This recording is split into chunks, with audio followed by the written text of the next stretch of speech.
ये कहानी है एक ऐसे लड़के की जिसने बोरियत का एक टेक्नोलॉजिकल तोड़ निकाल लिया था। क्या हो अगर जिंदगी के सारे बोरिंग हिस्से स्किप किए जा सकें?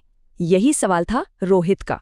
उसकी जिंदगी ना एक लूप में फंस गई थी। स्कूल, होमवर्क, फोन और फिर सो जाओ, बस। लेकिन फिर उसकी मुलाकात हुई अपने दोस्त बंटी से। बंटी जो अपने आप में ही एक साइंटिस्ट था। और बंटी ने उसे दिखाया अपना सबसे बड़ा creation, the time pass machine. इसका कॉन्सेप्ट एकदम रेवोल्यूशनरी था। ये सिर्फ टाइम पास नहीं बल्कि बोरिंग हिस्सों को डिलीट कर देती थी। रोहित के लिए तो ये अपनी बोरिंग लाइफ का परफेक्ट सोल्यूशन था। तो पहले एक्सपेरिमेंट में रोहित ने सोचा चलो सब कुछ बोरिंग ही स्किप कर देते हैं। उसने बटन दबाया और फ्लैश! एक झटके में उसकी दुनिया आगे बढ़ गई। वो सीधा एग्जाम हॉल में पहुंच गया।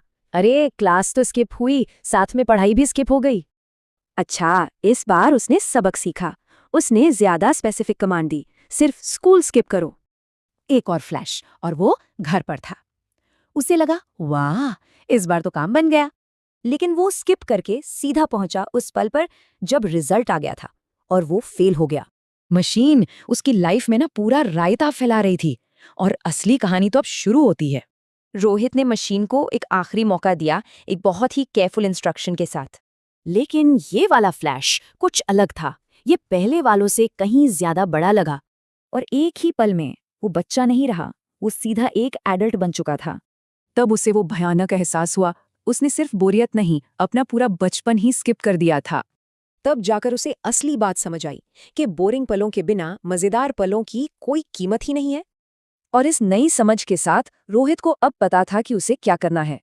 उसने बंटी को बताया, अब मैं नेचुरली बोर होकर ही एंजॉय करूंगा। और यहीं इस कहानी का सबसे बड़ा सबक छिपा है। जिंदगी का बफर होना जरूरी है, वरना मूवी जल्दी खत्म हो जाती है।